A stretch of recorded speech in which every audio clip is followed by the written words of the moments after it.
Good morning students. आज के class में हम लोग को पढ़ना है calculation of number of atoms in various types of unit cell.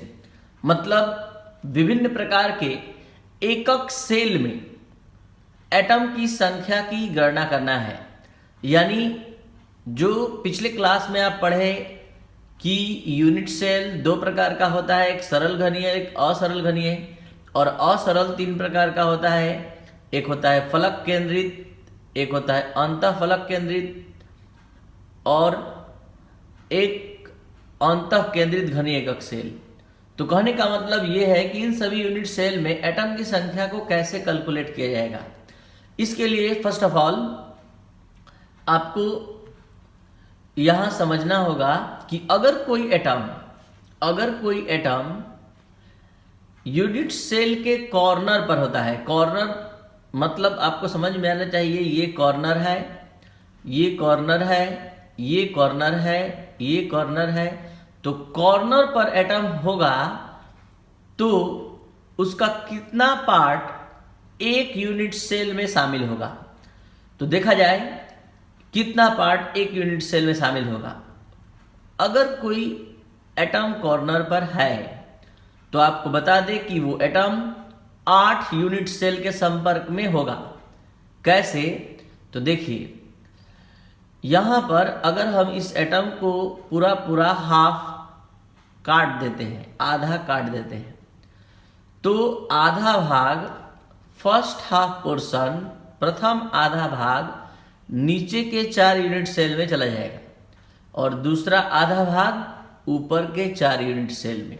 क्या ये बात समझ रहे हैं आप लोग कि एक एटम ये है, इसको हम अगर एक प्लेन में एक आधा काट दें तो आधा भाग चला जाएगा ऊपर के 4 यूनिट सेल में और आधा नीचे के 4 यूनिट सेल में। अब इस आधे भाग को अगर 4 भाग में बांटा जाए तो 1/2 का भी अगर 4 होगा, यानी 1/2/4, तो आपको क्या समझ में आ रहा है एक यूनिट सेल में कितना पार्ट आएगा। तो एक यूनिट सेल में 1/8 पार्ट आएगा, 1/8 पार्ट्स आएगा, 1/8 हिस्सा आएगा। इस बात को आप समझ सकते हैं। और एक चीज और कि अगर यहां पर अगर आप लोगों में से कोई एटम को रखकर समझना चाहता है तो वो ये भी अपने दिमाग में समझ ले कि ऊपर की ओर भी यूनिट सेल है, इधर की ओर भी है, इधर की ओर, मतलब चारों तरफ यूनिट सेल है। तब वो तो जस्ट जो कॉर्नर पर ये सिचुएशन यहाँ है वही सिचुएशन सारे कॉर्नर पर होंगे। मतलब हम बताना क्या चाहते हैं कि कोई भी कॉर्नर पर अगर एटम होगा तो एक यूनिट सेल में उसका 1/8 पार्ट आएगा। अब यहां पर इस फिगर में आपको क्या दिखाई दे रहा है, 8 यूनिट सेल्स है। तो एक यूनिट सेल इस एटम का 1/8 पार्ट लाएगा, तो 1/8 प्लस 1/8 प्लस 1/8 प्लस 1/8, मतलब 8 यूनिट सेल में 1/8 पार्ट होगा। तो 1/8 इंटू 8 करेंगे तो आपको कट कर 1 मिलेगा। 1 आना इस बात का प्रूफ है कि किसी कॉर्नर पर, यूनिट सेल के कॉर्नर पर एटम की संख्या, एटम का जो भाग होता है एक यूनिट सेल में शामिल, वो 1/8 होता है। और एक एटम का 8 पार्ट्स होता है, 8 भाग किया जाता है, क्योंकि वो 8 यूनिट सेल के संपर्क में होता है। तो यहां से कॉन्सेप्ट निकला कि कोई भी एटम अगर यूनिट सेल के कॉर्नर पर होता है तो उसका 1/8 पार्ट ही एक यूनिट सेल में उपस्थित होता है। अब हम बात करते हैं, अगर कोई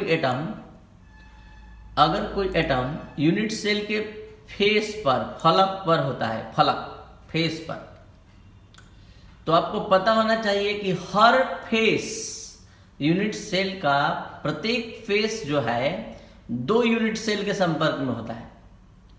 तो निश्चित है कि हाफ पोर्शन इधर आएगा और हाफ पोर्शन इधर।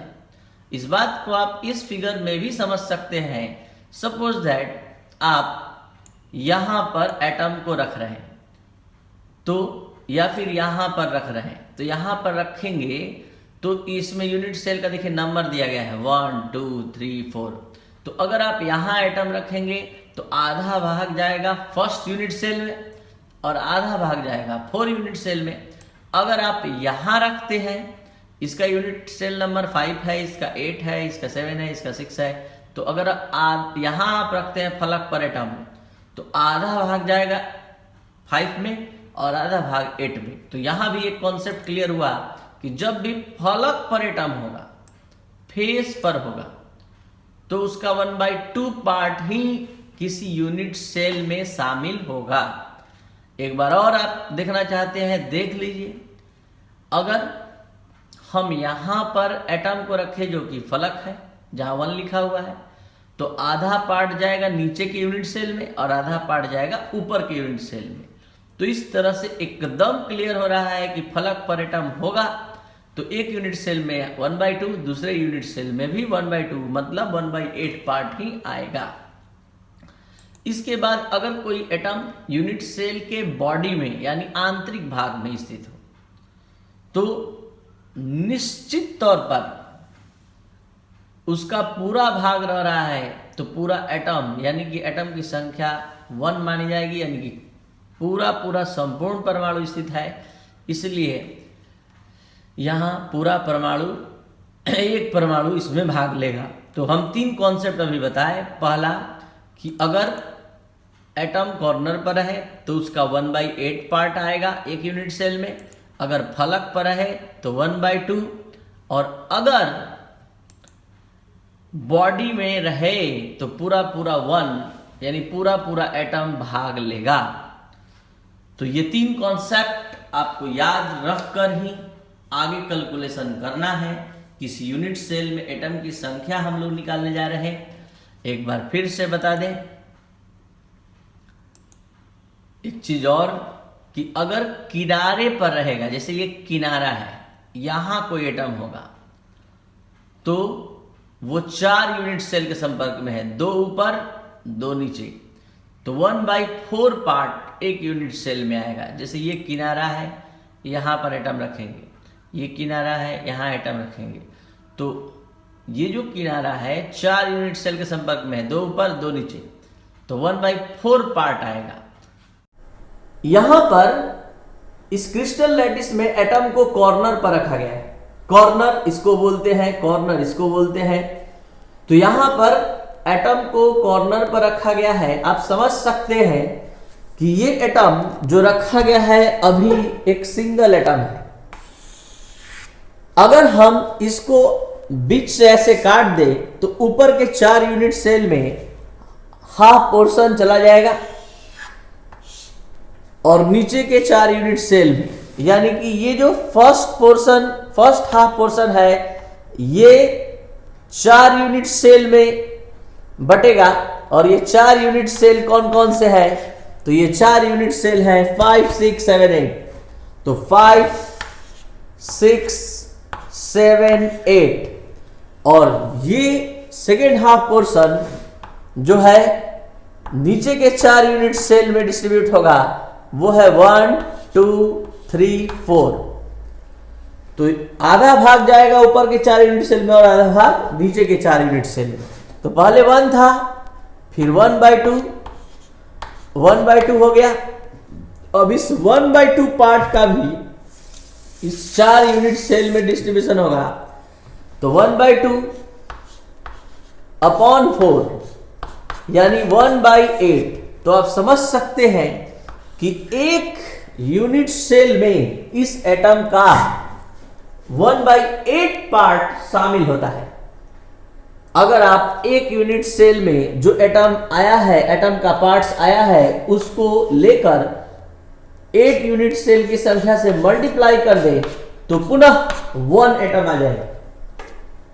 तो 1 एटम आना इस बात का प्रूफ है कि यहां एक यूनिट सेल में अगर कोई एटम कॉर्नर पर स्थित होता है तो उसका 1/8 पार्ट शामिल होता है। अब हम बात करते हैं फेस पर। अगर कोई एटम होता है तो यूनिट सेल में उसका कितना भाग शामिल होता है। तो ये देखिए फेस पर एटम है, तो कोई भी फेस, कोई भी फलक हमेशा 2 यूनिट सेल के संपर्क में होता है। जैसे ये फेस देख सकते हैं, यूनिट सेल 1 यूनिट सेल 2 दोनों के संपर्क में है। तो एटम की यहां इस एटम का दो पार्ट हो गया, आधा हाफ पार्ट चला गया यूनिट सेल 1 में और हाफ पार्ट चला गया यूनिट सेल 2 में।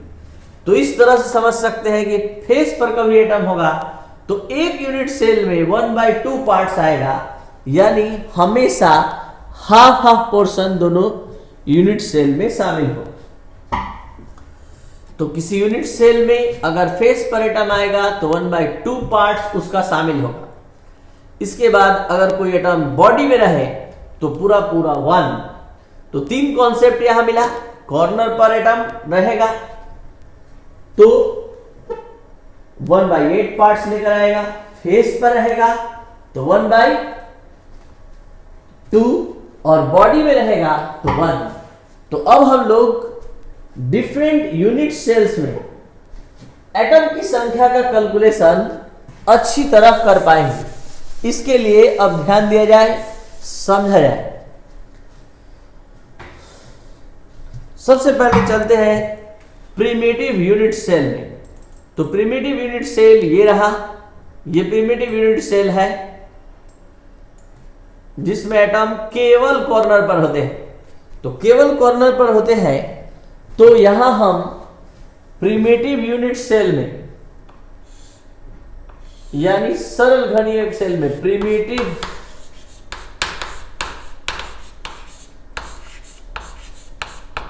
यूनिट सेल में एटम की संख्या कैलकुलेट कर रहे हैं। तो कॉर्नर पर कितना पार्ट 1/8 पार्ट लेकर आता है और ऐसा कॉर्नर टोटल कितना है 8 है। तो एटम की संख्या कितनी हुई 1। तो प्रिमिटिव यूनिट सेल में याद रखेंगे आप हमेशा के लिए अब कि एटम की संख्या कितनी होती है तो 1 होती है। अब हम बात कर रहे हैं नॉन प्रिमिटिव में बॉडी सेंटर्ड में। बॉडी सेंटर्ड आप समझ चुके हैं जिसमें एटम कॉर्नर के अलावा कहां होता है बॉडी में। तो यहां body centred cubic unit cell में एटम कहां है तो बीसीसी में एटम की संख्या कैलकुलेट करने जा रहे हैं। ध्यान दिया जाए कहां एटम है 8 कॉर्नर पर, तो हर कॉर्नर पर आने वाला 1/8 लेकर आएगा और ऐसा कॉर्नर 8 है और एक बॉडी में है तो +1 यानी टोटल नंबर ऑफ एटम्स कितना हुआ 2। अब हम बात करते हैं एफसीसी में एटम की संख्या। तो एफसीसी ये रहा एफसीसी में एटम कहां होता है एफसीसी में एटम 8 कॉर्नर्स पर और 6 फेस पर। तो 8 कॉर्नर के लिए कैलकुलेशन क्या होगा 8 कॉर्नर पर यानी कॉर्नर पर आने वाला एटम कितना पार्ट लेकर आता है तो कॉर्नर पर 1/8 पार्ट और 8 कॉर्नर है और +6 फेस। तो 6 फेस, हर फेस पर आने वाला एटम आप लोग को पता हो चुका है 1/2 एटम लेकर आता है और ये 6 है इसकी संख्या। ये पूरा देख सकते हैं 1 + 3 टोटल नंबर ऑफ एटम्स 4। और अब हम बात कर रहे हैं last end centred cubic unit cell का जिसमें एटम की संख्या आप निकाल सकते हैं 8 कॉर्नर पर एटम है और 2 अपोजिट फेस पर। तो 8 कॉर्नर के लिए ईसीसी के लिए कैलकुलेशन स्टार्ट होने जा रहा है। ईसीसी के लिए एटम की संख्या निकालने के लिए 8 कॉर्नर के लिए कैलकुलेशन होगा 1/8 × 8 और 2 अपोजिट फेस के लिए हर फेस पर 1/2 पार्ट लेकर आएगा और 2 ही फेस पर 2 ही अल्टरनेट फेस पर एटम होता है। तो ये टोटल कितना हुआ एटम 1 + 1 2। तो इस तरह से डिफरेंट यूनिट सेल्स में हम लोग एटम की संख्या निकाल लिए। तो आज के बाद कोई किसी प्रॉब्लम में बीसीसी रहेगा तो एटम की संख्या 2 होगी। बीसीसी नाम लेते ही आप जान जाएंगे कि वहां टोटल नंबर ऑफ एटम्स 2 होगा। एफसीसी होगा तो टोटल नंबर ऑफ एटम्स 4 होगा। ECC होगा, टोटल नंबर ऑफ एटम्स 2 होगा। और अगर प्रिमिटिव यूनिट सेल होगा, सरल घनीय होगा, तो वो क्या हो जाएगा, टोटल नंबर ऑफ एटम्स 1। तो ये है आपका total number of atoms in different unit cells. और अब हम बात करते हैं कुछ प्रॉब्लम्स का, जिसके माध्यम से हम जान पाएंगे और आप भी जान पाएंगे कि आपको ये क्लास लेक्चर 3 दिन का जो दिया गया है आप लोग को कितना समझ में आया, और हम भी समझ पाएंगे कि हम आपको कितना कितने अच्छी तरह से समझा पाए। तो देखा जाए कुछ प्रॉब्लम्स।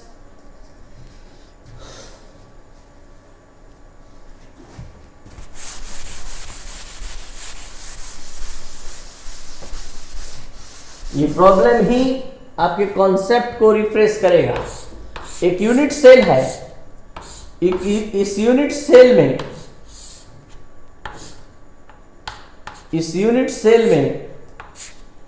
ए टाइप का एटम जो है कॉर्नर पर है, यानी सभी कॉर्नर पर ए टाइप का एटम है। सभी कॉर्नर पर ए टाइप का एटम है और सभी फेस पर बी टाइप का एटम है।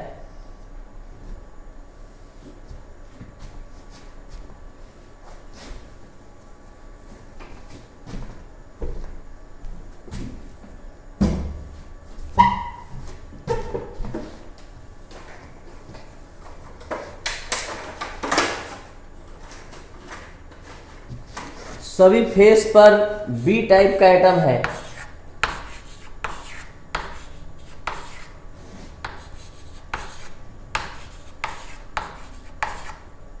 तो बताना है कि इस यूनिट सेल का फॉर्मूला क्या होगा।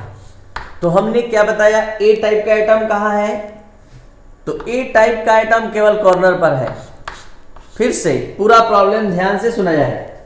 एक यूनिट सेल जिसमें ए टाइप के एटम कॉर्नर पर है और बी टाइप के एटम फेस पर है, तो इस यूनिट सेल का फॉर्मूला क्या होगा इसके कंपाउंड का, तो क्या होगा, कॉर्नर पर ए टाइप का एटम है तो 1/8 × 8 यानी टोटल नंबर ऑफ एटम्स 1, और बी टाइप का एटम फेस पर है तो हर फेस पर आने वाला एटम कितना पार्ट लेकर आएगा, 1/2, और ऐसे एटम की संख्या 6 है तो ये कटेगा 3, यानी टोटल 3 हुआ।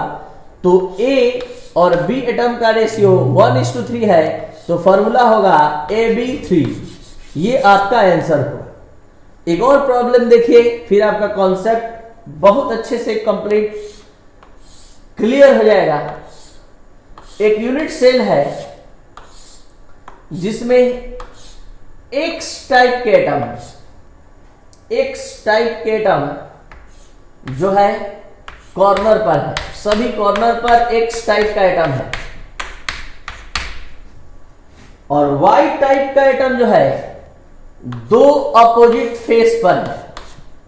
तो what is the formula of the compound और यूनिट सेल, तो यहां पर X टाइप का एटम कॉर्नर पर है और Y टाइप का एटम 2 अपोजिट फेस पर है।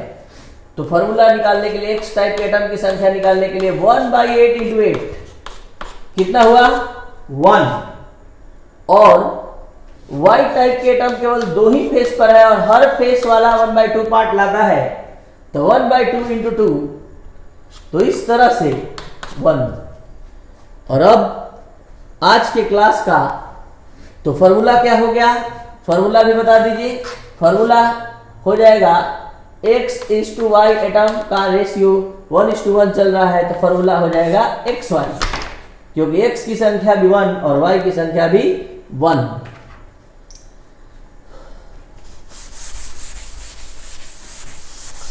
और अब आज का लास्ट प्रॉब्लम पूरे कॉन्सेप्ट को रिफ्रेश करेगा।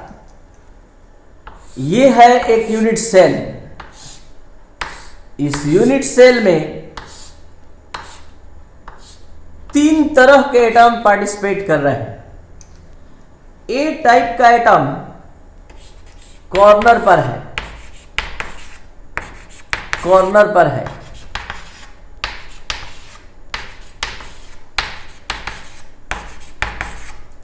और बी टाइप का एटम दो अपोजिट फेस पर है और सी टाइप का एटम एक बॉडी में है, तो क्या होगा फॉर्मूला?